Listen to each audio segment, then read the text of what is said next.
I'm everyone and no one.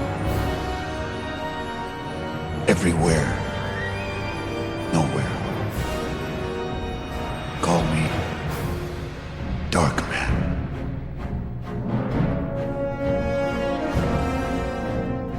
Welcome to Now Playing Podcast's Darkman Retrospective Series. Now crime has a new enemy, and justice has a brand new face. Hosted by Justin. You handsome devil. Arnie. He's a freak, ladies and gentlemen. He's a freak. And Stuart. Be careful, he bites. But be warned, this episode will contain detailed plot spoilers and strong language. I think we've all learned a valuable safety tip here. We hope you enjoy the show. No more Mr. Nice Guy.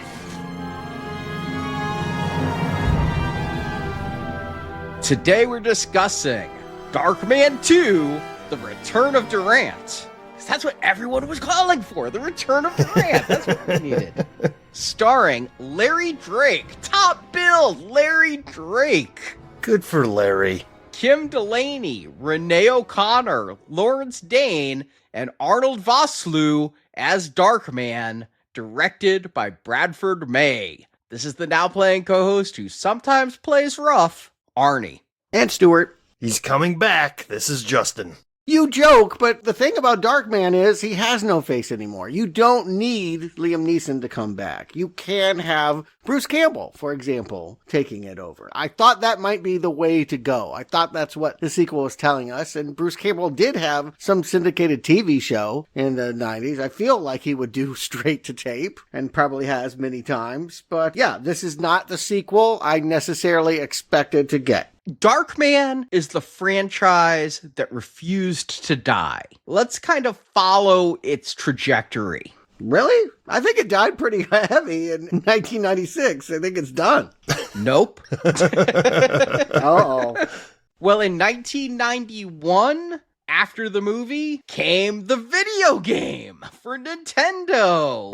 Based on the movie, theoretically, I broke out this game and tried to play it. It is unplayably hard, and they did not get the Elfman score. That's what I suspected. I couldn't believe how difficult it was. Darkman may be a great scientist, but he's a terrible fighter as you try to kick and punch at a couple of goons. And literally, I started the game, and I didn't know in the game, because I didn't have the manual, he can crawl up walls like Spider-Man. And so I start on this platform, and I run to the right and fall and die, okay? So I run to the left and fall and die. Like, okay. So I jump and die. And I'm like, all right, I do not understand what I'm supposed to be doing. Oh, I can jump and cling to a wall like I'm Spider-Man and crawl up a wall only to then fall off a rope and die? I died a lot in about 10 minutes before I said, fuck this game.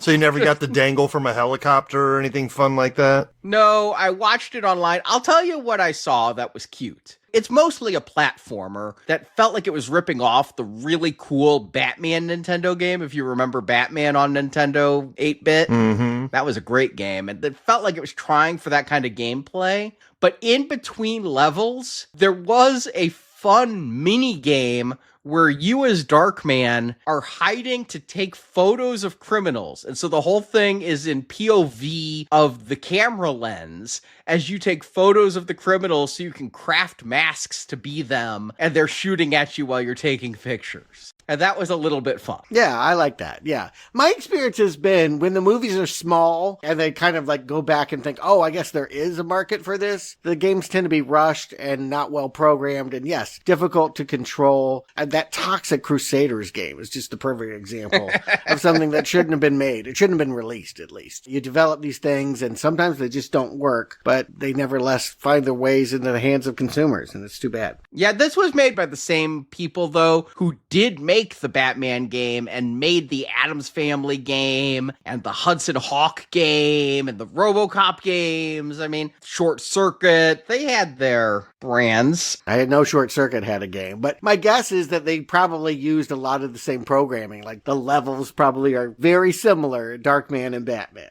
Just reskinned avatars. Yes, perfect thing to do.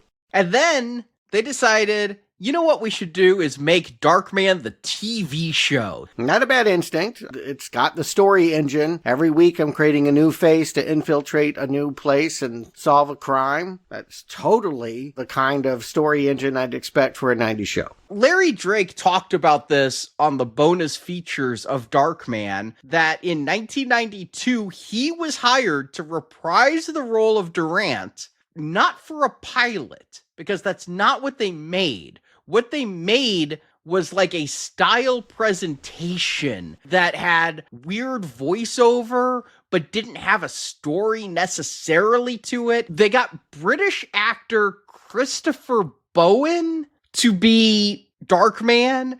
I looked him up and he was a military guy in Tomorrow Never Dies a few years after this. And that's his biggest credit. He did a few episodes of Doctor Who. Yeah, Brit. Someone with a good speaking voice. That's what you're going to hear. You're going to hear him more than you're going to see him. He's doing it all under bandages. But he had a British accent for all of it, which confused me. So you had basically a retelling of the origin film with a lot of footage from that first film. I mean, it retells the discovering of the synthetic skin, the attack. Like I said in the last podcast, in this one, Durant wanted Westlake's skin formula. That's why Durant attacked him. And so we get Larry Drake where's the formula? Instead of, where's the memorandum? And so they kind of got that together. They have Darkman talking to a inner city kid doing graffiti and all kinds of stuff. That's Fool. That's Fool from People Under the Stairs. Same actor? I didn't notice that. Oh, yeah, totally Fool. Yeah, it's out there on YouTube if you want to watch it. I watched it too and got confused. Thank you for clarifying, because it does feel like someone going, this is what a show could feel like. There was so much repurposed footage from the movie that you would have no confidence that they could do it on the budget they were given week after week. So it was like a show mood board instead of a pilot. Yes, exactly. Here's the reporter character. Here's his little kid friend that makes graffiti and is sassy. And yeah, they just kind of give you the idea of who the characters would be and what it would be like week after week. You know what? I don't really watch those kinds of shows, but it wouldn't have been the worst one out in the 90s. No, it wouldn't. You know, I actually enjoyed the Crow syndicated show that came out in the 90s. I've enjoyed some of these shows. The later in the 90s it got, the better. But you know what? People love Hercules and Xena. And so if the same TV production company did a Darkman show, I imagine it would have had fans. Yeah, it could have happened, but I can also see why they just went, nah. And there's nothing about this pilot that will make you think that you've lost something great. Maybe if your main character had lips, we would have a little wiggle room. But Then in 1993, Marvel Comics made a character that I always thought originated in comics and made him a comic book series. They had adapted the original Darkman movie into both black and white and a color comic in 1990. They decided to do a 6-issue mini-series of Darkman and following up on the story. I didn't read the whole thing because honestly I found the art to be really ugly. They brought back Julie, and I know they probably couldn't use likenesses of actors and actresses, so they had to make them look something different. But it barely looked human. I mean, it was really disproportionate. The art was really, really bad. But I did skim through the issues. A lot of it focused on Belisarius. Remember, it was the Belisarius Memorandum. Well, who is Belisarius? He's another crime boss. And you guys remember Eddie Black from the start of the first movie, who we thought Durant killed. It turns out Durant just cut off all 10 of his fingers, but much like the guy with the one leg and his fake leg was a machine gun, Eddie got his fingers replaced with pistols, so now he has guns for hands. Sounds very comic book. he saw a good idea and ran with it, you know? Yeah. And then the twist is around issue 5, Durant is still alive. He's been brought back with the help of robotics. It's kind of Reanimator. He has spider legs on his head, so his head can walk around separate from his body, or it can reattach when he wants it to and put it back on, and the legs kind of tuck up under. So they did already have the Return of Durant in comics. I mean, again, this is what you can do in a comic book that you can't do in a weekly TV series, or probably even in, I don't know, did anyone consider doing an actual movie? Or was that just not on the table? Not on the table, because in 1994 came the book series. Oh, okay. These were written by Randall Boyle. I don't know this guy by name, but he wrote the Darkman novelization, and from that got to write 4 original Darkman tales. This is back in the time when people still went to bookstores, so I guess you could make books. When I looked up who Randall Boyle was, he's written a whole lot of books, most of which seem to be novelizations, including the novelization of Tales from the Crypt Demon Knight, and the novelization of The Long Kiss Goodnight, and the first Mission Impossible film, and Shocker. So I've actually read this man's writing before with the novelization of Shocker. Yeah, it was a viable way to market, just like soundtracks. You know, you'd get some bands that had very little to do with the premise of your movie, but collect their songs and put it out there. And a movie like Sliver is better known for its songs than its story. Yeah, it makes sense that they would try to mass market Darkman if he were coming back to theaters. Maybe that was the plan. I don't know. Arnie, how good were these adventures? I assume you read the books. I read the first book. It was a slow go. First of all, I had to get these off of eBay. They are not available digitally anywhere. Nobody has archived the works of Randall Boyle. I also couldn't find The Long Kiss Goodnight or Demon Knight electronically. So I had to get some torn up eBay books that were, according to the writing on the inside cover, formerly the property of Kevin Davis, who probably bought these in the 90s. Mm-hmm. I was anxious to read all 4, and then I read the first one, and that was enough. Can we blurb that, by the way? I was anxious to read all 4, but 1 was enough.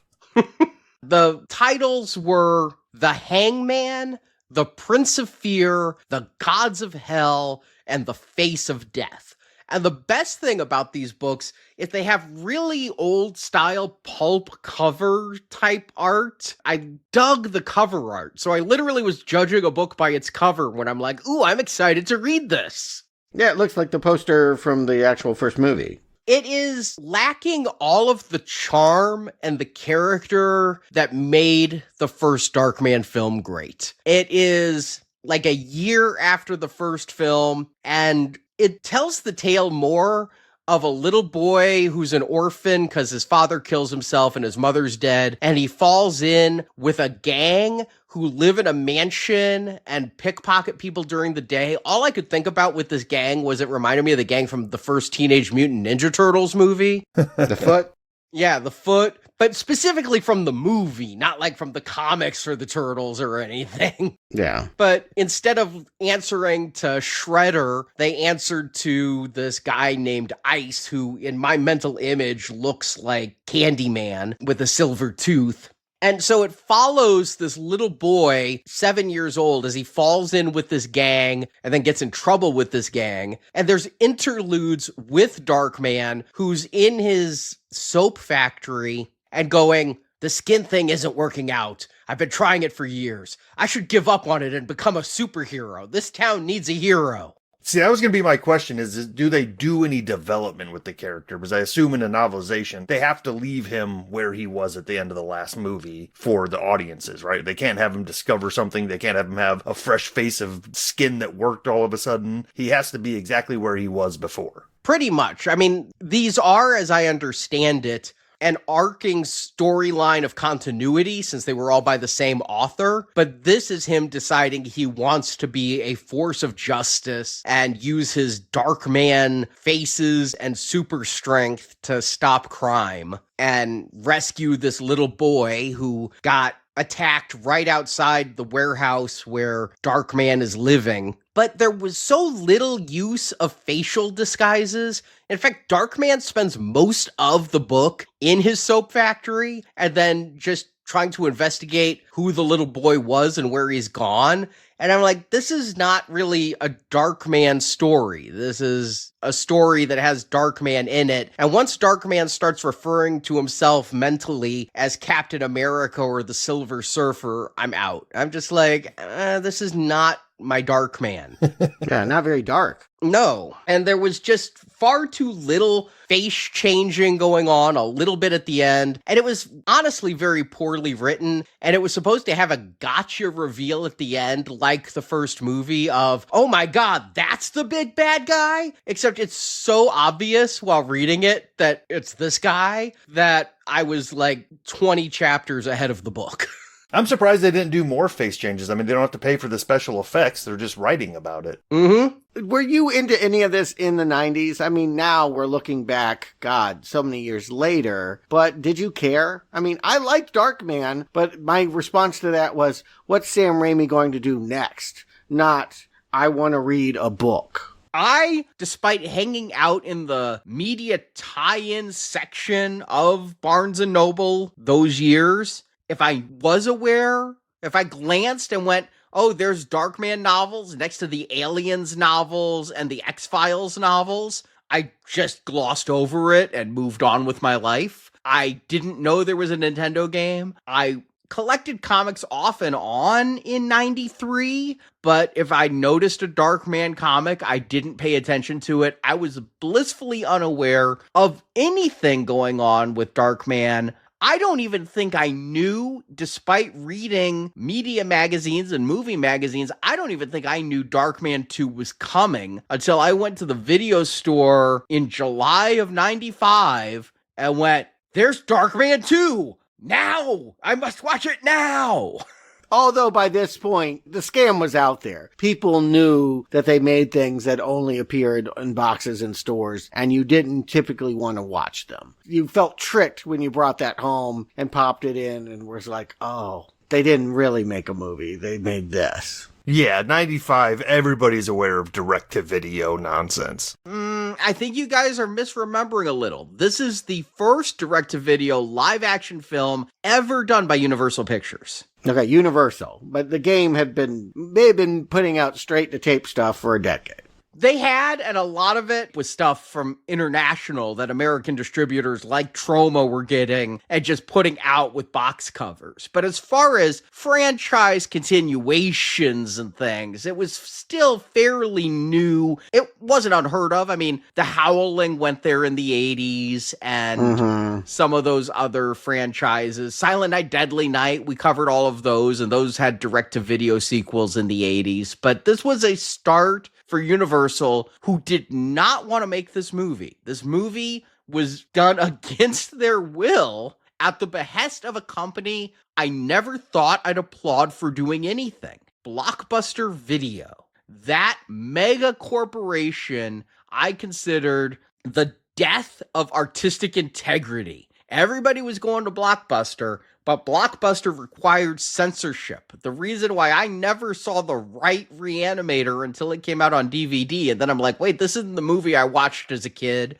is because I rented it at Blockbuster, which would not carry unrated movies, would not carry anything it didn't agree with content-wise, and required edits to films and special versions of films to go to Blockbuster. So I hated Blockbuster. But Blockbuster loved Darkman and said Darkman rented really well. It was a modest hit in theaters, but a big hit for Blockbuster, and Blockbuster strong-armed Universal to do more Darkman movies. But they didn't do more Darkman movies. They made straight-to-tape movies, and that's just setting expectations way lower. Even if you end up liking them, they're not the same experience as a theatrical film. I can think of none that equal what you do, with the exception of Prey, which went straight to Hulu. Usually, when it's dumped, there's a reason. I still say streaming has a different scent to it than direct-to-video, because the theatrical model is crumbling, and you have David Fincher and Martin Scorsese making things for streaming. So I don't think direct-to-streaming is exactly the same as direct-to-video was. But I will agree with you that when I saw sequels direct-to-video, like Starship Troopers 2 and Hollow Man 2 and things like that, my expectations were lowered. Like, when I saw Darkman 2, I was like, okay, they obviously didn't get back Liam Neeson, but they got somebody else. I'm okay with the recast, as long as we get more Darkman. And honestly, even in 1995, I was like, as a 20-year-old, I'm like, I don't know that Larry Drake is who I really was hoping to return, but okay, let's see what this Darkman has. I took him home that night. I think you're underselling the appeal. That Durant character should have been the big bad, right? He was a henchman, but he ended up being way more interesting than the entrepreneur guy at the end. And so to have him return is an opportunity for Larry Drake to spread his wings and do a little bit more. And he had, God bless him, been given a horror. I don't think it ended up being a franchise, but they kind of wanted it to be. He was Dr. Giggles. Did they make another one? I only saw one of them. They made 2 dentist movies with Corbin Burnson, but I don't think they made another Dr. Giggles. No, they only did one, but I did not know this. Dr. Giggles is based on a comic book, so add that to our comic book retrospective. Oh, yeah. When we do Dark Horse, yeah, it's included. But, yeah, he did a lot of stuff. The only thing I really saw him in again after Darkman 2 was the LA Law Reunion movie, and he played the dad of one of the characters in American Pie 2, and I thought that was really random that Larry Drake showed up as somebody's dad in an American Pie series. But yeah, I think it would be okay if he's the only one coming back. At least I liked him, right? If the entrepreneur came back, I'd be like, big whoop. Larry Drake cutting off fingers again is a reason to at least be hopeful that we'll have some fun. Yeah, he's got the most recognizable face out of that cast, too, if you're getting rid of Liam Neeson and Frances McDormand. He's the one whose face you're going to recognize on the box if they want to do that. And the studio agreed with you, because this is the second direct-to-video movie they filmed. Larry Drake was busy. I don't know if he was making Dr. Giggles or LA Law, but Larry Drake was unavailable for the shooting schedule they wanted. So despite this being released as Darkman 2, the movie that we will be covering as Darkman 3, Die Darkman Die, was filmed before this, with the same director, same writer, same crew, and they just filmed these back to back, but got Larry Drake when Larry Drake was available. And it's, of course, should probably go without saying, but Sam Raimi is not here in the director's chair. They got some guy that does TV movies, who, if you want to watch a TV movie about the Long Island Lolita, Amy Fisher, he made it. But, I mean, again, he made, like, cheesy, trashy. They made a movie about Madonna's early days. I remember watching it, and she literally eats food out of a dumpster or something like that. It's real, just trashy exploitation movies for TV that don't have any real weight or substance or even support from the people that they're chronicling. Now, mostly he was a TV director and a cinematographer. He, on the commentary that was released with the Shout Factory Blu-ray, talked about how he got his start doing film for television and got moved up to directing TV episodes very quickly. Is that a promotion? I used to make TV movies and now I make TV episodes. The point is that, yes, he's small time, he's not a visionary, and I miss Sam Raimi already. Well, Raimi was an involved producer. Larry Drake talked about seeing Sam Raimi on set and talking to Sam Raimi. Just to spoil it, Durant dies in this, and Raimi told Larry Drake at the premiere, "We're going to get you back for a third episode." And Larry Drake's like, "Sam, you blew me up twice." And Sam Raimi was like, "That doesn't matter." And so there were plans for, yes, and scripts for even more than what we're going to be reviewing. And Sam Raimi was getting into producer mode then. He was doing stuff theatrically that didn't feel like Sam Raimi movies. I know, Stuart, you used to love, and I think you called it as your favorite Raimi movie to me at one point, A Simple Plan. Yeah, it's a good movie. But it doesn't feel like Raimi. And I don't think For the Love of the Game feel like Raimi. If you watch Quick and the Dead, the Blammo cam where they're shooting a camera off a gun, it has his visual flair. Now, you may not appreciate the genres he's working in. That's different. But it definitely exemplifies his style. Okay, but For the Love of the Game felt definitely phoned in. It felt like he'd lost his spirit. Okay, this is coming much later. I think he made that at the end of Kevin Costner's baseball career. But he was really excelling during that time with television shows like Mantis and Xena and Hercules and that sort of thing. I mean, if you're going to call that the success, you're only talking about financial. I couldn't watch those things. I tried. I just, no thank you. And I like Ray Harryhausen, trashy, like Greek myth kind of stuff every now and then, but I just couldn't do those. Could not do those. Yeah, and I can appreciate low-budget TV. I mean, I'm a fan of Sid and Marty Krofft, after all. Yeah, that's what I mean. I could do it, but not those. There's something wrong with them. I thought it was okay. I never got into it. I know there were a lot more fans, honestly, of Xena than there ever were of Hercules. Like, the Xena fans seemed really into Xena, whereas there were Hercules fans that were like, okay. I know people still like Lucy Lawless a lot more than they like Kevin Sorbo, but... They had a cult following after a while there, but like when it was presented, I think they were presenting those shows kind of earnestly, and they kind of found like late night TV comedy with the college crowd after a while. Yeah.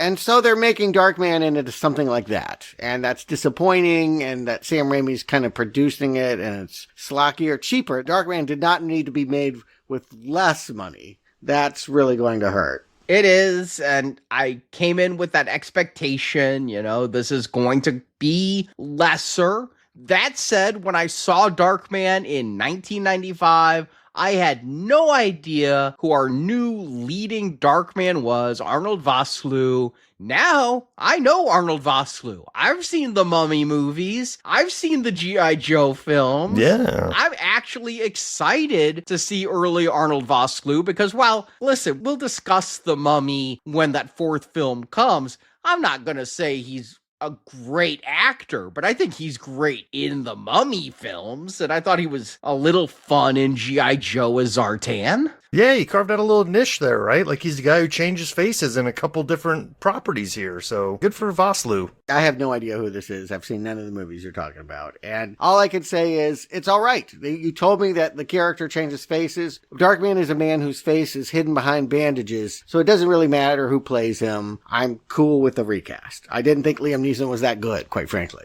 And apparently, Bruce Campbell had better things to do, despite this being the idea that Bruce Campbell would pick this up. I guess Congo and The Demolitionist just paid better than direct-to-video Darkman sequels. Okay, so you've really set this up to be a winner. You remember watching it in the 90s? You rented it? Yeah, I rented both of these, like, the week they came out each. Oh, wow.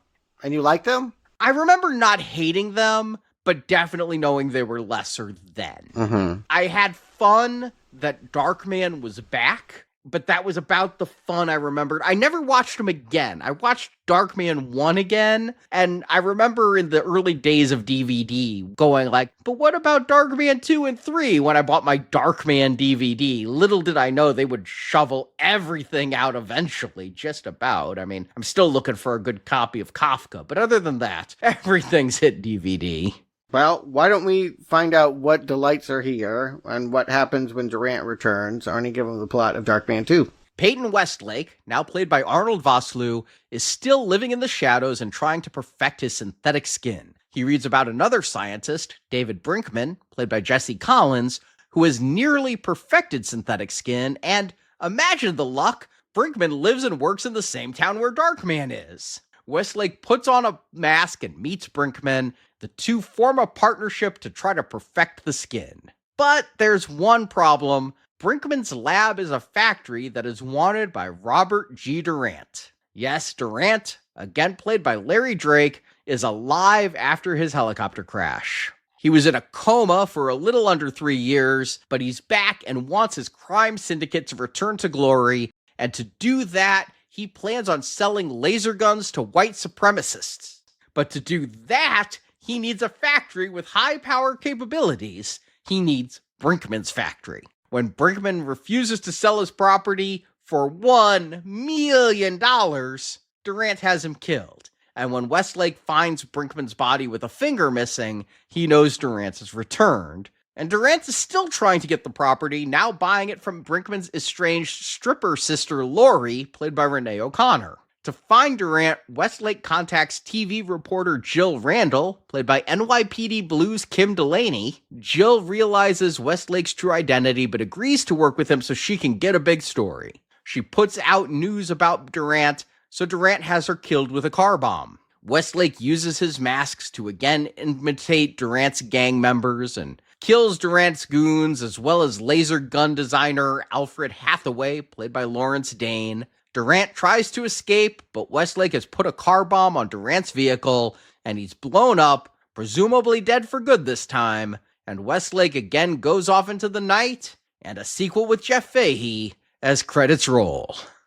As we get started, this opening montage, they're basically trying to catch you up on what happened in the first movie while inserting Vosloo in moments where we would normally have seen Neeson. Sometimes we still catch Neeson's face in this flashback. I was wondering about that because most of the shots are clearly Vosloo. When they put him in the red water, it's Vosloo. And when they have him recovering, it's Vosloo. But there's one shot of him being taken to the electrodes that burn his hand. And I'm like, that really looks like Ted Raimi is carrying him again. Now, admittedly, it probably wouldn't be hard to get Ted Raimi for 5 minutes to do a pickup shot for Darkman 2, given that Sam is producing this whole thing. But I did wonder if that was a shot of Ted Raimi from the original that was put in here, and if I freeze framed it, which I didn't, would I see Liam Neeson? We all know this is a lower budget going into this, and I appreciate what they're doing here. They're catching you up, and they're saying, hey, this is our new guy. This guy can change faces, so don't get too caught up in this. And they give us that scene again in a truncated way, so it feels like it's in that same universe. I appreciate the effort of what they're doing here with this opening. Yeah, I don't think they even needed to do it. He could just look like Vosloo now, right? And they could show Liam Neeson, and now he chooses to live this way. They're going to totally excise things. It feels a lot like that TV promo pilot thing. Actually, of like, we're just kind of setting it up so the expectations are, this is the budget, these are the new characters, and live with it. You know, no Frances McDormand, no lawyer girlfriend. We cut all that stuff out. It didn't really work in the first movie anyway, so I'm not missing it. I'm accepting what they're telling me, even though it's not visually exciting like Sam Raimi movies are. I agree on both fronts.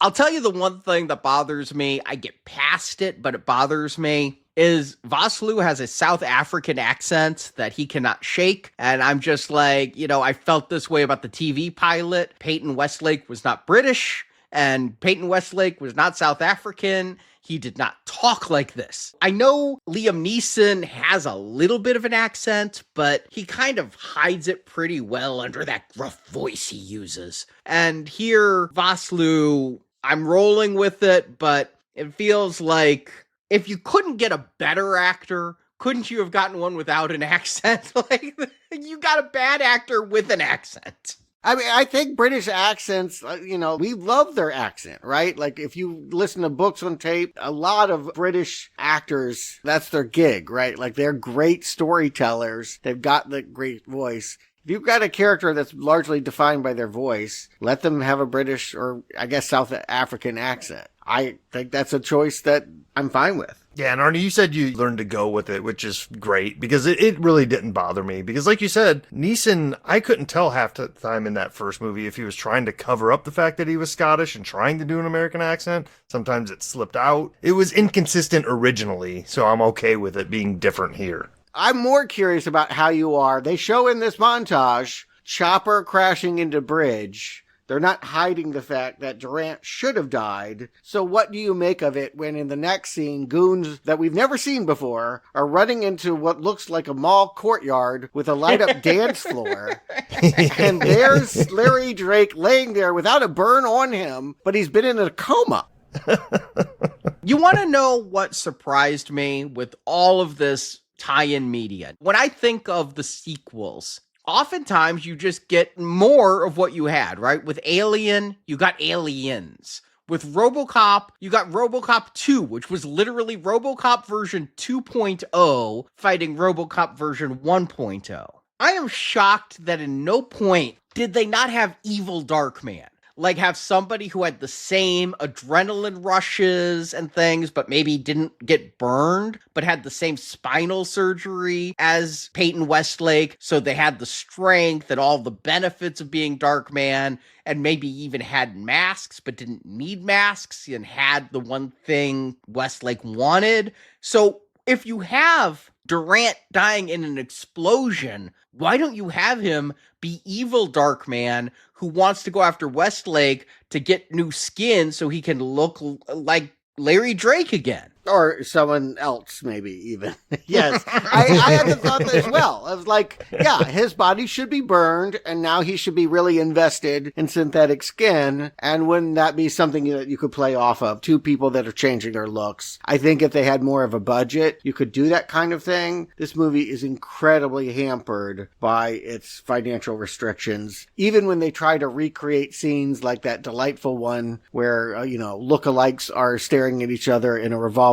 door, it's pathetic here. I said last week, I hope this movie has a good reason and explanation for how Drake survives this helicopter crash, and I'm here to tell you, sadly, they do not. They have no explanation. He's been in a coma and he's coming back, so deal with it. Yeah, roll out, right? It's what you have to go with on this one. I wish that there was more. They gave him like one facial scar. I don't know how you get out of that helicopter crash with one facial scar and apparently random migraines that happen only at the beginning of the movie. They establish he pops pills for pain, and that will become important later. But yeah, all right. I said I wanted Durant. It's the only thing coming back from the first movie. I will accept it any way that it comes. This is the mulligan that we will choose to give. But I will just say Larry Drake's not as much fun. Throughout the movie, I keep waiting for him to have the lines, to cut off the fingers, to really spread his wings and show why he could be the bad that holds the whole movie together. And aside from one scene where he's golfing on top of the roof and practicing his swing and shattering glass, I don't think that there's a lot of camp fun for him here. No, it shows the limits of Larry Drake. I mean, I'm surprised I have to say that because I know he has 2 Emmys, and so he did really well as Benny, okay? But that doesn't make him a great actor in all roles, and it shows how a good director can manage to get a performance out of somebody who may not be an actor. Stuart has taught me through the years on this show that a director really matters for getting a performance out of a child. I think a director also really matters for getting a performance maybe out of a character actor or somebody who just isn't as great at the craft. But no, this isn't written as clever. The lines aren't there. There's barely any finger cutting in this. It's not the same criminal. It's not the same plot. It's not the same performance. What you wanted back was Robert G. Durant, not Larry Drake. And unfortunately, what we got was Larry Drake.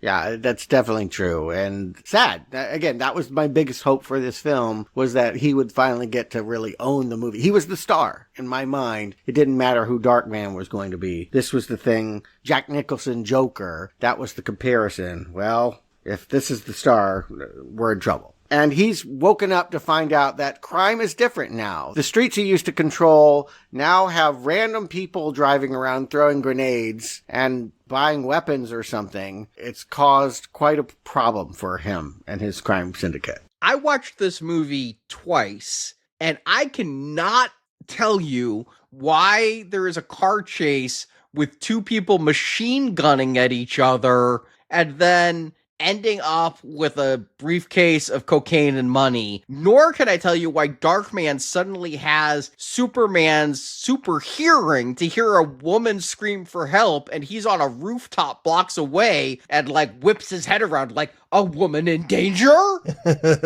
Yeah, this scene, confusing as it is, I mean, it looked like 2 identical cars chasing each other, so I couldn't tell who was in which car or what was going on. Honestly, I can only think that this is here just so we can see how Darkman is making money, because the resolution of this scene is he catches the final bad guy with a briefcase. As the cops are showing up, he opens the briefcase, throws the drugs at the guy, and takes off with the cash. Well, finally, he's got new digs. He's not at the warehouse anymore. He's like in the subway system. He's got a little train car that he takes and heads down into a new lab. And yes, that's how he keeps the lights on. I thought that train was actually clever. It's honestly my favorite thing about this movie is the entire, like, he's in a subway and has a special little train car that he can use to get around town quickly, and it's sped up footage, but it's a decent set for this film. It's a cool concept, and it's honestly a better dark layer than what he had in the first film. It's fine. I can't get too excited one way or the other. It works as well. It's the same kind of thing. We see him doing similar things, feeding in photos, creating masks. They're not lasting more than 99 minutes. He's not in any different shape now than he was in the last movie. But yes, he is taking out criminals with his rage strength. He can throw manholes and such. And so he has no problem being rich and raising money. And this is also a way to introduce, well, it's a fool. I think we're seeing the female lead, Kim Delaney, stepping in here, but she ends up having a smaller role than you might think. She's the tough-talking reporter for Street Copy, who keeps wanting to cover serious journalism about drugs and crime when her overbearing boss is telling her, talk about fake orgasms. Do the sensational hard copy stuff. I mean, this plays as like a TMZ or like those 90s hard copy type of salacious shows that were popular. Yeah.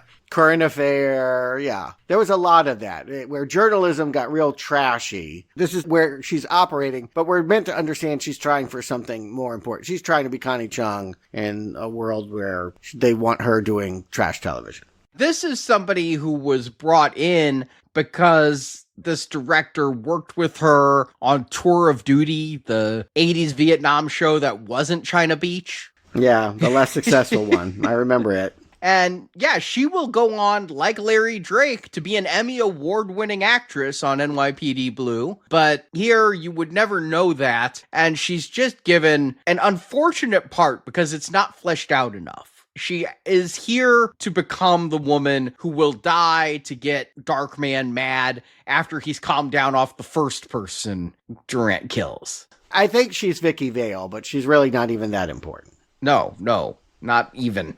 But yes, there are Batman comparisons to make, and Durant is sort of Joker-like in that he's come back from the dead and unhappy that the business has languished. He's got a plan to build better guns. Rather than try to corral the guns that are out on the street, we need to create a market by making weapons ourselves, and that means busting out, well, you tell me, is it Hannibal Lecter or Doc Brown? I understand the confusion because when you see him in that cell, it really does look like a Hannibal Lecter cell with the plexiglass, and he appears to go into a rage because he doesn't like meatloaf. So, okay.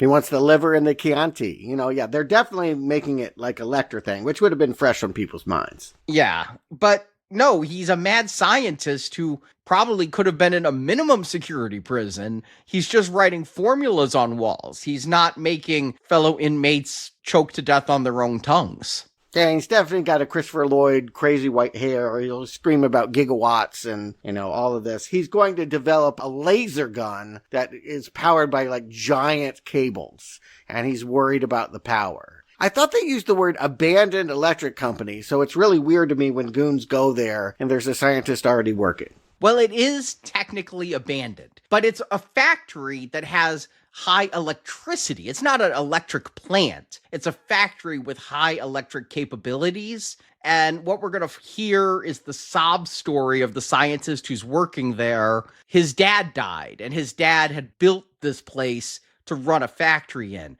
But I think he really died the day he had to close the factory. And now the son has moved in to do his skin research in his dad's old factory instead of selling it. You know, another freelance scientist doing his work in a loft space. Yep. No, I love it. And more pre-internet fun. Darkman finds out about him because he's got a mailbox and he still gets science journalism in print, and then like goes to the homeless encampment and reads through all the journals to get the good articles and goes, oh, let me go find this Brinkman guy. Just as the goons are leaning on him to give up the warehouse, he's showing up saying, hey, you work on synthetic skin? I work on synthetic skin. Let's collab. So much convenience going on in this plot, right? Everything is lining up.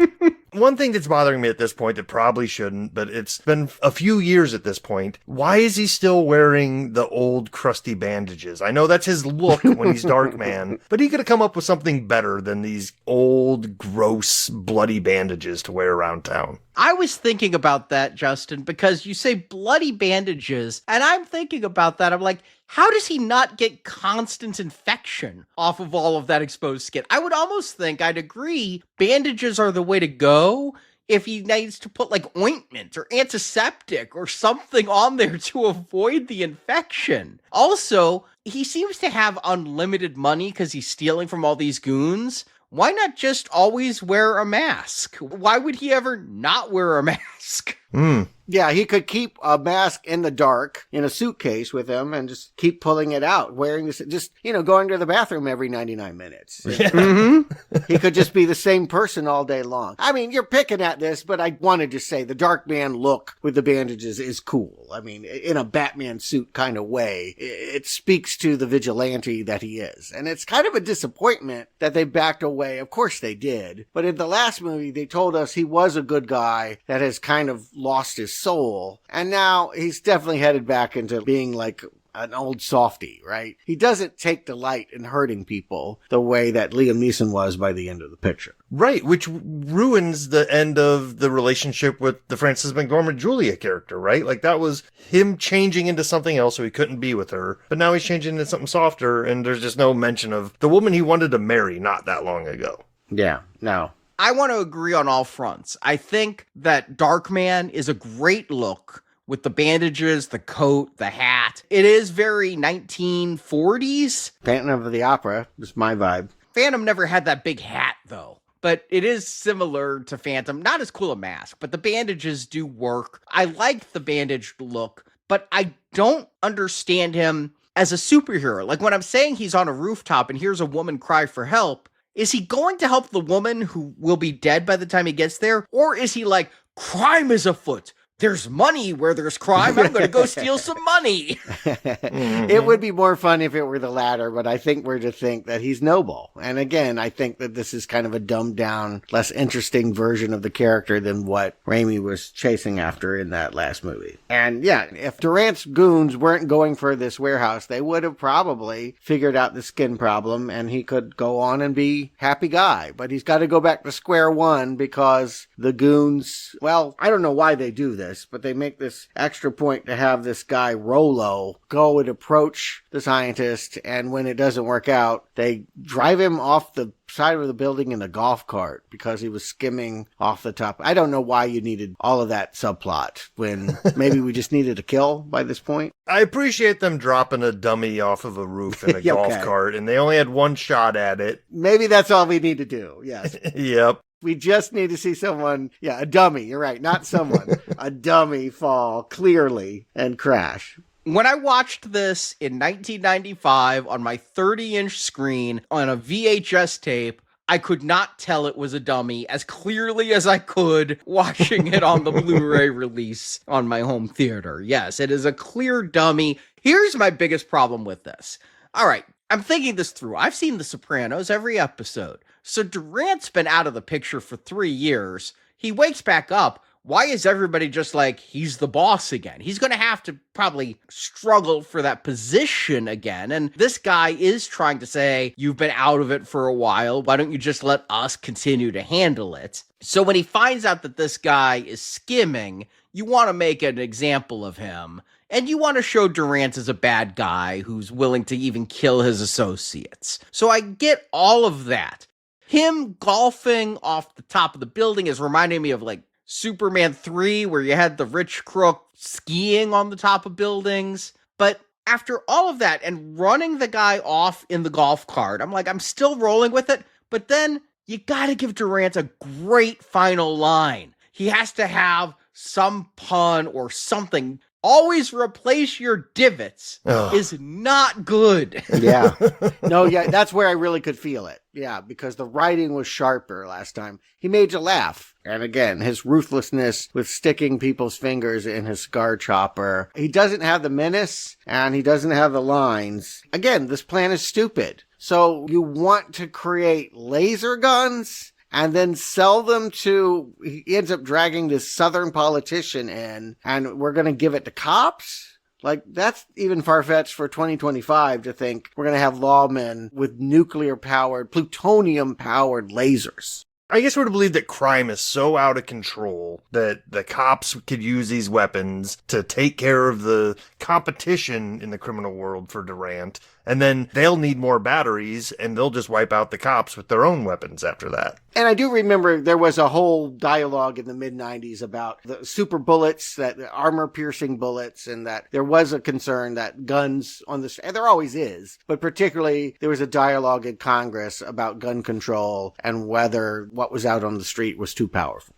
I don't know if this guy was a politician. He brings with him some goons, one of whom's wearing a Captain America shield on his shirt, like a licensed Marvel Comics shirt, which maybe was gotten because Marvel Comics was printing the Darkman comics at the time. I'm not sure, but he wants to clean up the streets. On Wiki, they call these guys white supremacists. Mm-hmm. And I couldn't tell, is this a politician who wants to be hard on crime?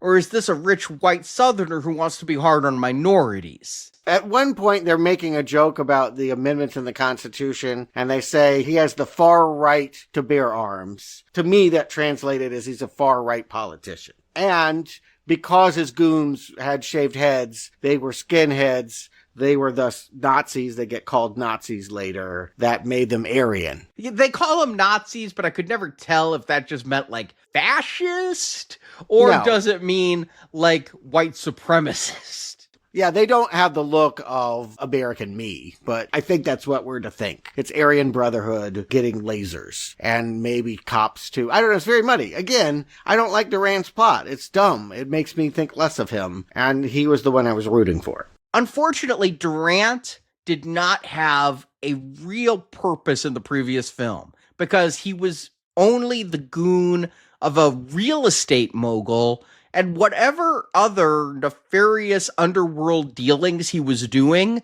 we don't know. We only saw him killing and maiming to help his boss get property. So was he an arms dealer? Was he a drug dealer? Was he human trafficking? We don't know. So now he has no boss. He's his own boss. He needs a plot. So he's going to make laser guns. Listen, they're making a Darkman comic at Marvel. This is a comic booky plot. I can kind of roll with it in that regard. I'll just take it as this is what Electro is doing this week and Spider-Man has to stop him. And nuclear proliferation was a big deal. We were worried now that the Soviet Union had collapsed that all of their nuclear materials were, there were other movies. GoldenEye dealt with it. Broken Arrow dealt with it. Here we have the idea that one of his men is an ex-KGB guy who could get little attachment batteries of plutonium that they now don't need to plug in those giant cables into the gun. It's going to be portable now because they can get Russian plutonium. Yeah, they mentioned several Eastern Bloc countries because of that exact political situation you're talking about, Stuart. Like, they talk about Uzbekistan and a few others in that area where it's just like, at the time, it was,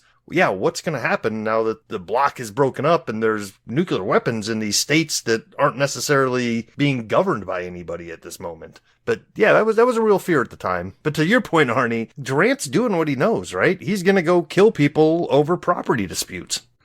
Yeah, but the property dispute for this is so he can make the guns, so he can have the white supremacist politician eliminate all crime so that then he can control drugs and prostitution and everything else. Yeah. Well, that's part B. It's a very convoluted plan for a guy who seems to already be rich, and I mean very rich. Like, the guy that he kills had skimmed 5%, which accumulated to $27 million.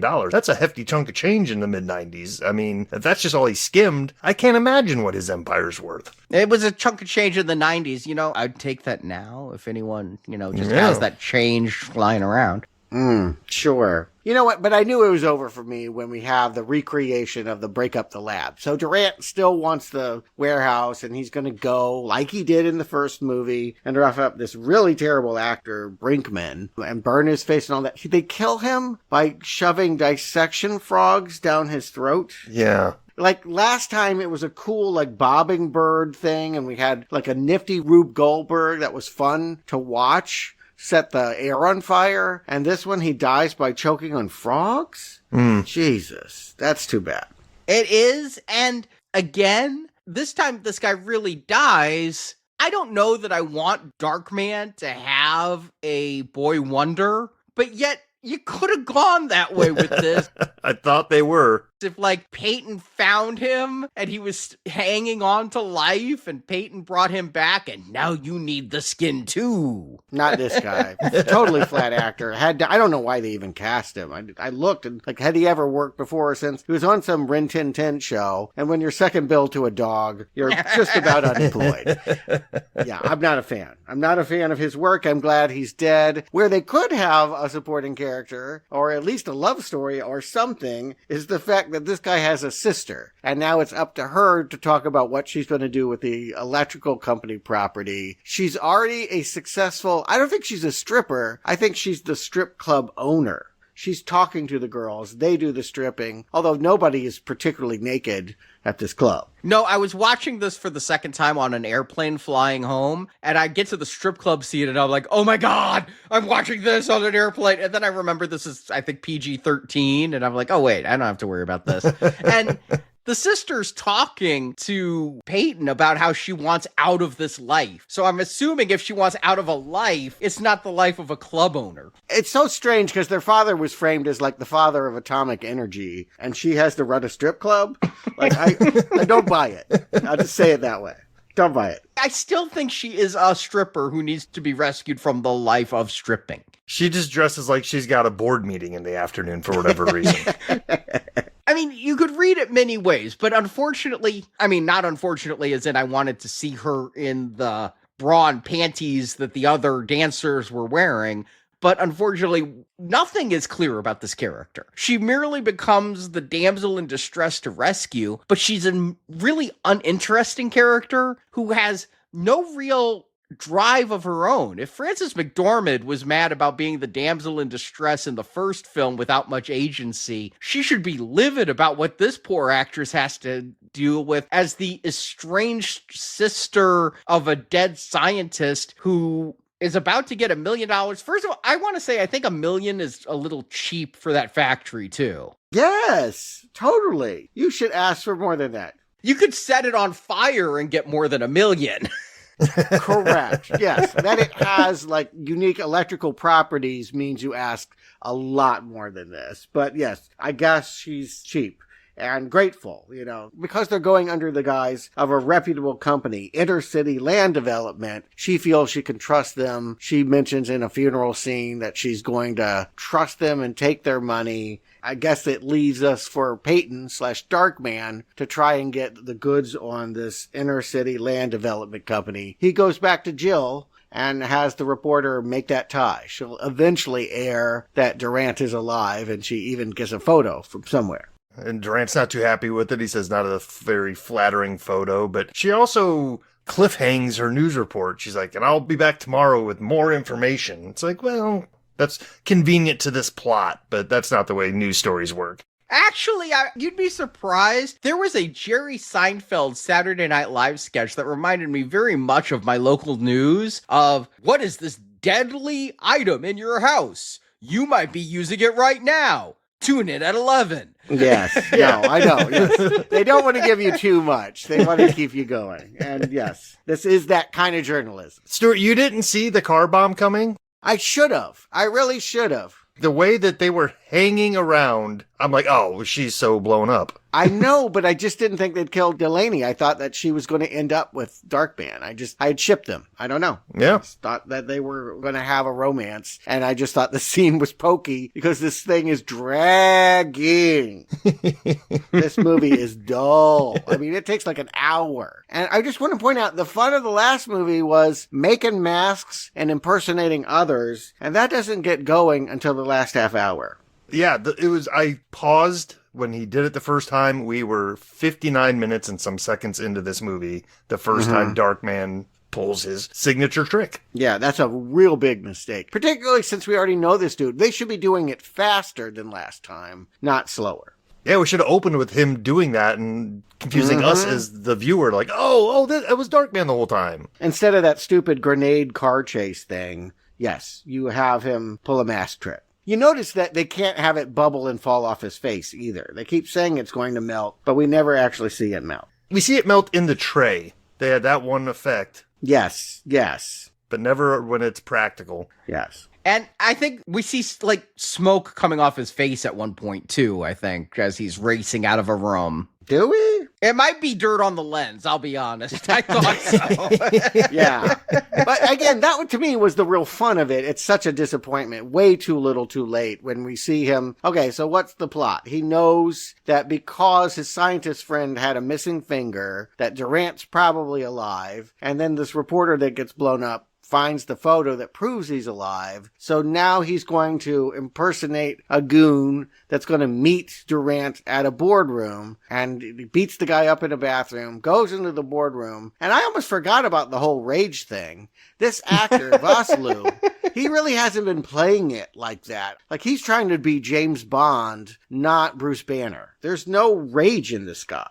You're right. They forgot about that trope too, and it shows up here. Yeah, all of a sudden he's like, we have this moment where, and I wish it were real, but it's just a fantasy of him running across the boardroom table and tackling Durant. But no, if only this actor and this performance were that dynamic. I agree, and I think it's a cheat. It's like they know we're bored, and so they're inserting an imagined action scene. Yeah. And I thought it was real, and I was kind of cool for that.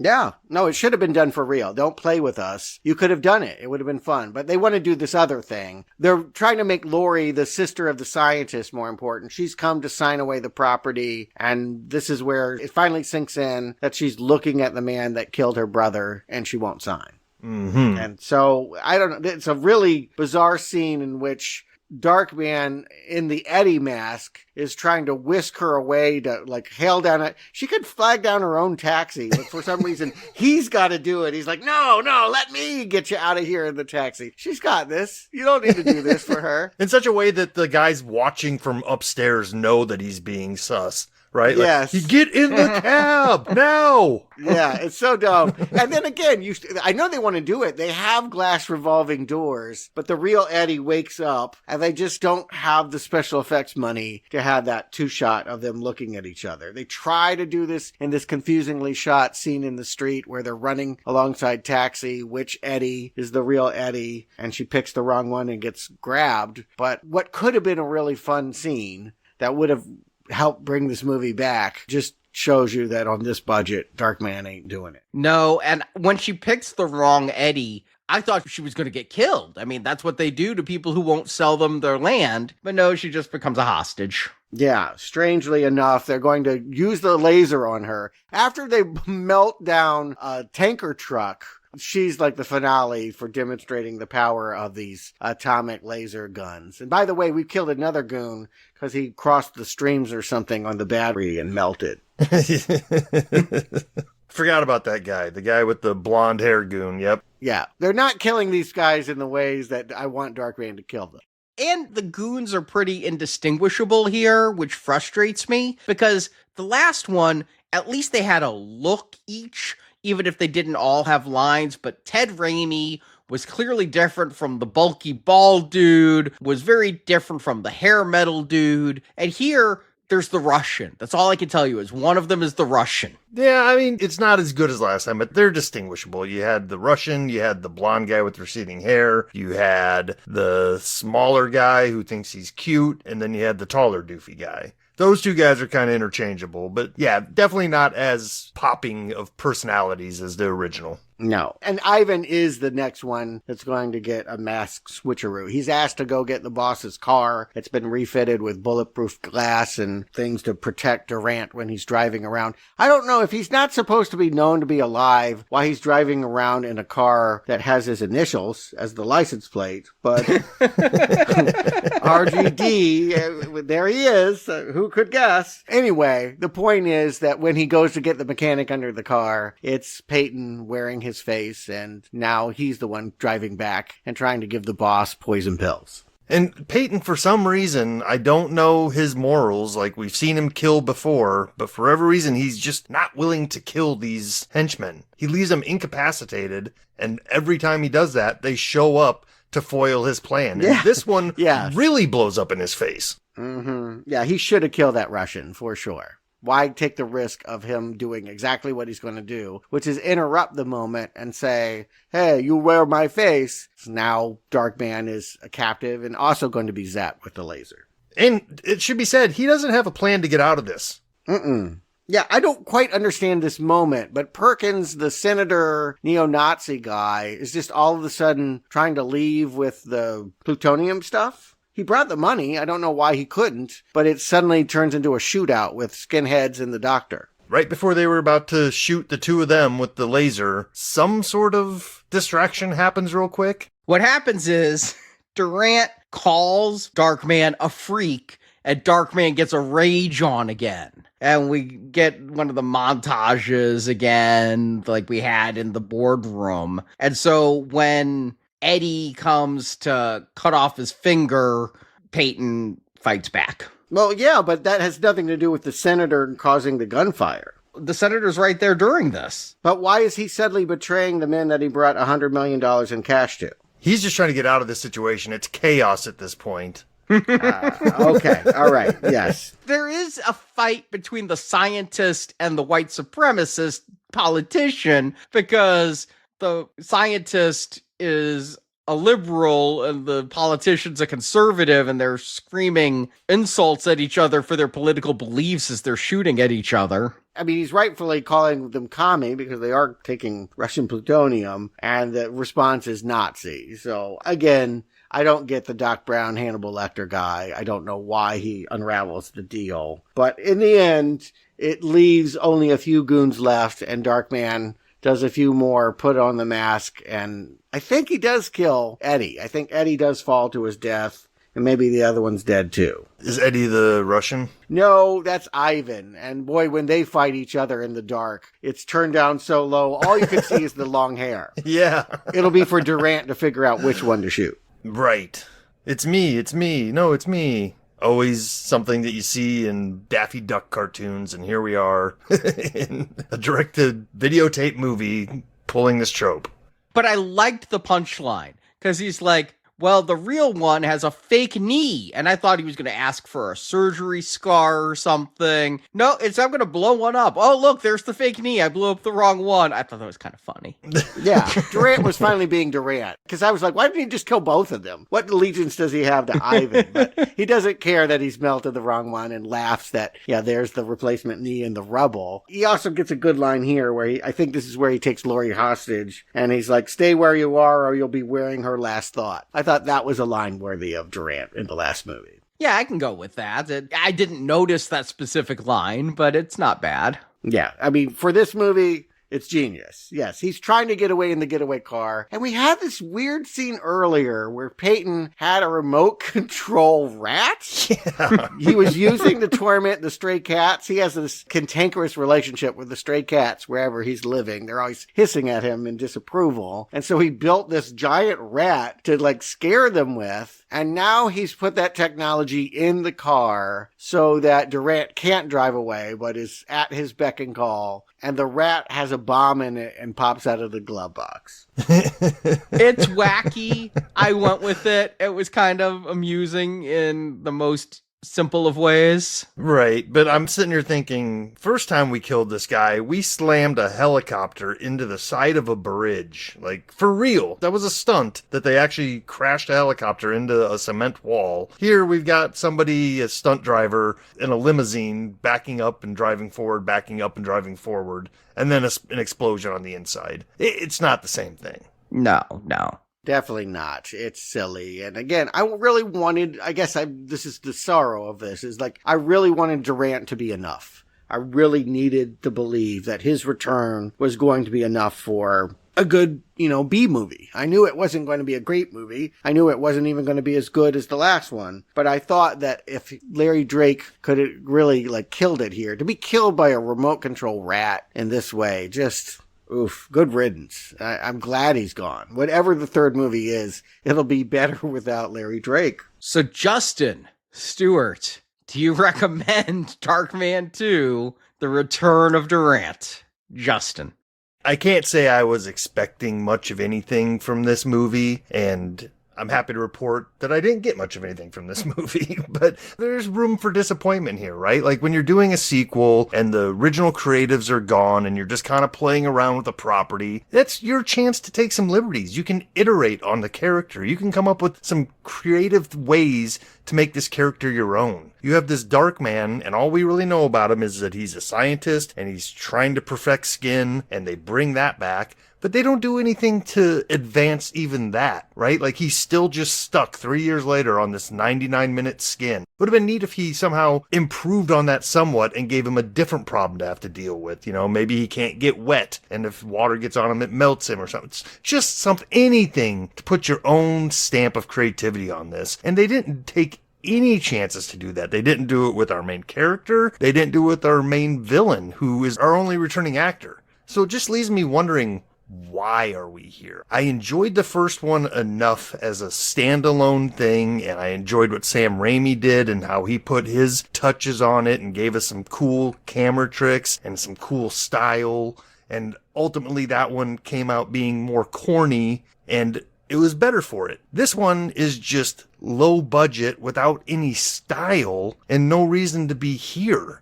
Arnie, at the top, you were talking about all these things they've tried to do with this property, and I don't understand why. Like, the first movie and that first character wasn't so gripping that it was like, oh, yes, we have to continue on with this guy without a face who speaks perfectly, even though he doesn't have lips to make a buh sound, but he's perfectly fine doing it, even though his teeth are flapping in the wind the whole time. I don't know what I expected from this movie, but it didn't even deliver on the lowest expectations I brought in with this. I shudder to think what we're walking into with a part 3 with this huge of a drop off from 1 to 2, but this isn't even a fun late night laugh at it bad movie. This is just a bad movie, so not recommend. Stewart. Yeah, I framed the success of Darkman, the original, last week, as being the celebration of Sam Raimi. What he and his cinematographer Bill Pope brought to superhero movies, which before then had been kind of slow. If you think about Richard Donner's Superman or even Tim Burton's Batman, they're very brooding and slow and majestic. And Raimi said, no, superhero movies should be zippy. They should be fun. We should have lots of MTV cutting, and it will bring lots of energy. And with Sam Raimi gone, there's just almost nothing left to like. Because, it wasn't the performances, and it definitely wasn't Durant, but I was hoping that his return would at least keep this project afloat. That they give him this terrible storyline about come out of a coma and develop a laser with Hannibal Lecter. Just the worst stuff. Just beneath Larry Drake, and that's saying a lot.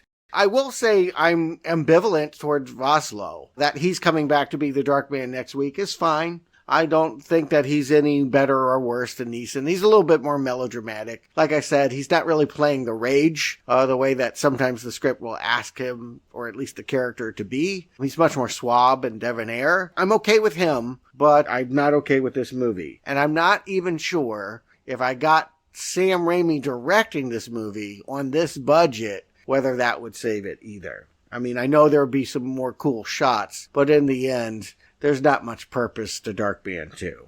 And once you unmask it, it's a pretty weak sauce crime fighter. You know, he can't make it 99 minutes without melting, and I don't want to sit through 99 minutes of something like this. Well, we started at the top talking about the status of direct-to-video 90s and 2000 movies, and at Now Playing Podcast, we've waded through them. Most horror, I mean, all the Children of the Corns, there was a Reanimator, the Leprechauns, Return of the Living Dead, Lost Boys, Mangler, Silent Night, Deadly Night, and let's not forget, oh, so many Hellraisers. Oh, good. I was like, don't forget the Hellraisers. And there are some action films in there too.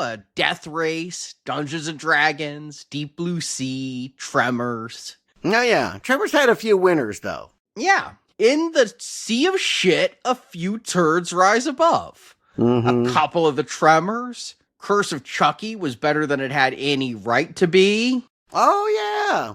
There's a good one. Yep. Leprechaun in the Hood is the only Leprechaun film that needs to exist. True. And floating just beneath those, I think, comes this Darkman movie. I'll start with the positives. It looks better than most of the direct-to-video films we've covered, and I think that's probably because this was actually shot on film and not video. And effects were still 100% practical in 1995 on this budget. There was no bad CGI. It doesn't have the glossy sheen of so much of that made-for sci-fi Drek digital video stuff. And our director here is also our cinematographer, and I truthfully believe he paid more attention to the film than what was happening in the frame. Of course, this doesn't hold a flaming finger to how good Sam Raimi and Bill Pope made that first movie look. But this looks okay. Especially given the budget, some of the sets, like the new Dark Lair, do not look so bad. They also paid Elfman so they could use his amazing score again, which is a really valuable thing. I mean, look at those later Hellraiser films. They would have been better, if not good, if they'd thrown some Christopher Young in there, but they wouldn't spend that money.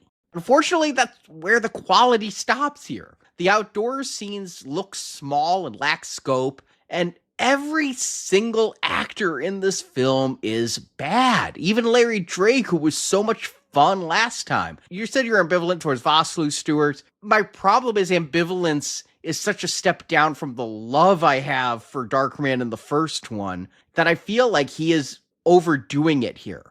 I also feel like huge mistakes were made because when they unmask Vosloo in the end, they pull off the Russian's mask. They have Vosloo's mask underneath. We don't have Darkman at the ending. We have Vosloo at the end. They felt like it was so important to show us this actor's face at the climax that we don't even get that cool Darkman bandage look. So is the problem here the actors they could afford, or is the problem here the script gave the actors only the most basic of character arcs and lines? And yeah, clearly this movie can't afford much in the way of action. The fights, the chases, all subpar. You know, at one point in this movie, one of the various indistinguishable goons says aloud what I kept thinking the whole movie. Well, this is what you would definitely call low rent. But all of this would be marginally passable, though. It would float up there maybe with Lost Boys 2 if the movie could keep me engaged. But it can't do that. They hired a director who was a cinematographer. Maybe they needed to hire a director who was an editor, because every action scene is cut too loose. It's not exciting. Every dialogue scene goes on way too long. There's redundancy. I'm just like, we get the point. Get on with it. So yes, Darkman 2 is floating near the top of a river of direct-to-video shit, but it still stinks, and it's a weak not recommend. Yeah, it's not the worst. I mean, if we're thinking of it in terms of a series of direct-to-video, I have less contempt for it than some of them. But it just feels like a lot of those junky, all those 90s comic book movies, The Punisher, Captain America, all that stuff. You know, the genre was not well-baked yet. It took Marvel and DC to really build the genre in the next millennium. The 90s... You know, you get what you get. We got one more Darkman to go. I don't know anything about it other than, yes, it was shot at the same time with largely the same cast and crew, so I imagine its difference will be minor. I remember thinking 2 was the worst. I remember thinking 3 was a step up the only time I watched it in 1996. Okay. And I remember being happy that Lawnmower Man Jeff Fahey was the bad guy. All right. New bad guy. Okay, Jeff Fahey. That's about what he should be doing 5 years after Lawnmower Man. Yeah. Die, Darkman, Die, I think it's called. We'll definitely watch him do that next week. In the meantime, we are finally, on Friday, getting to the first movie I saw when I got out of the hospital. I know the first show I was on was Superman, but the movie of last summer that I most wanted to see was 28 Years Later. And we've been sitting on that one until we could talk about its sequel out this weekend. This Friday, we talk about Danny Boyle coming back to his zombie rage virus. And yeah, talking all about that Friday.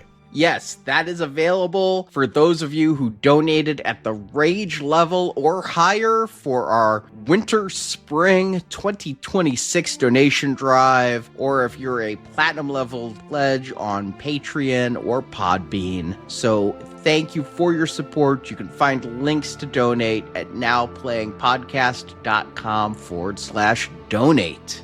So thank you for listening. Thank you for your support. Justin Stewart, thank you for joining me. And now it's time for us to disappear like a nightmare before the breaking day. Vengeance has many casualties, the guilty and the innocent. My salvation was buried with those who would rescue me from revenge. And so I continue to face the darkness, alone.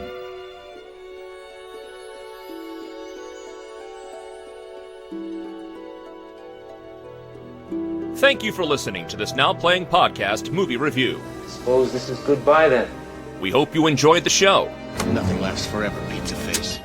Help us spread the word about this show by leaving a 5-star review on Stitcher, Podbean, iTunes, or your podcast store of choice. System ready to receive input. Want more reviews like this one? In the archives section of NowPlayingPodcast.com, you'll find more than 1,000 in-depth movie reviews from our panel of hosts. I guarantee they'll make you happy.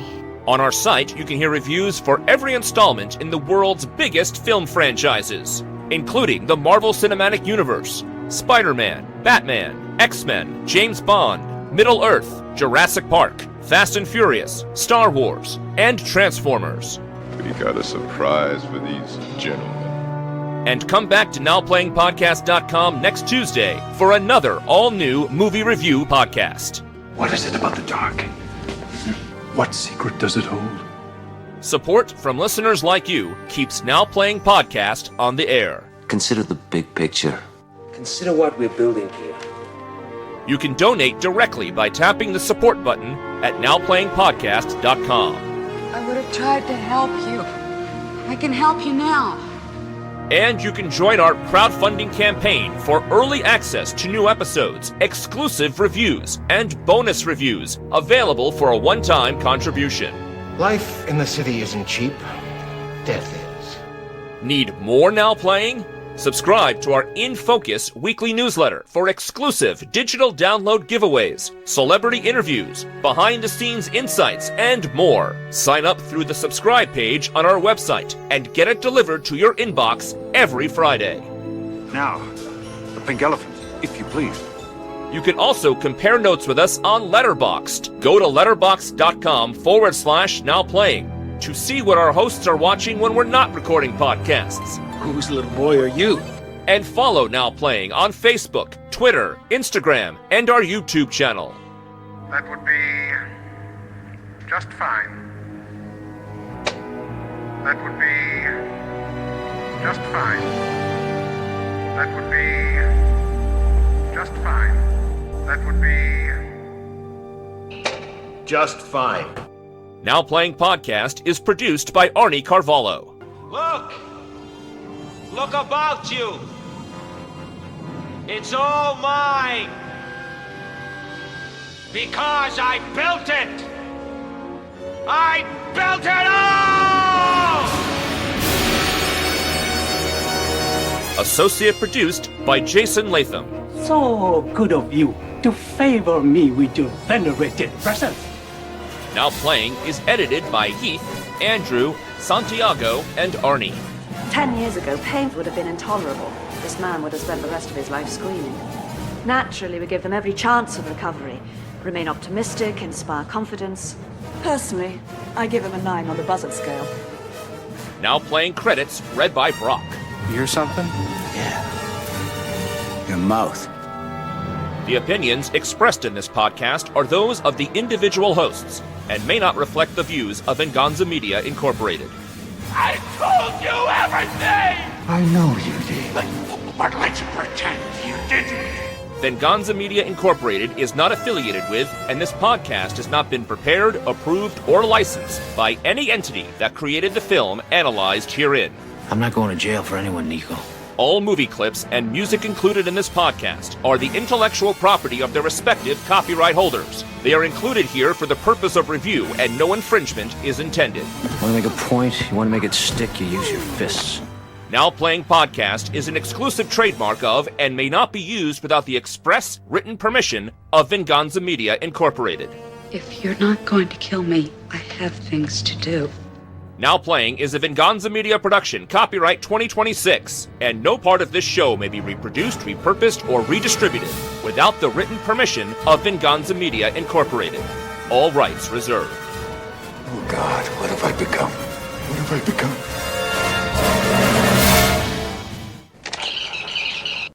Larry Drake as Benny and Darkman, like... That's Durant. Oh, yeah. Not as Benny. That would be very weird. The LA crossover. No, I don't think that would work very well at all. Quite the career leap there. Mm-hmm. If you want to watch a TV movie about the Long Island Lolita, Amy Fisher, he made it. When my godfather died, I found a videotape of that movie in his stash of videos. I do not know why. It creeps me out to this day. I mean, people can buy weird things. In the grocery store, there'd be movies available for $2 or $3. No, he taped it. Oh. Okay. All right, Granddad. You're weird.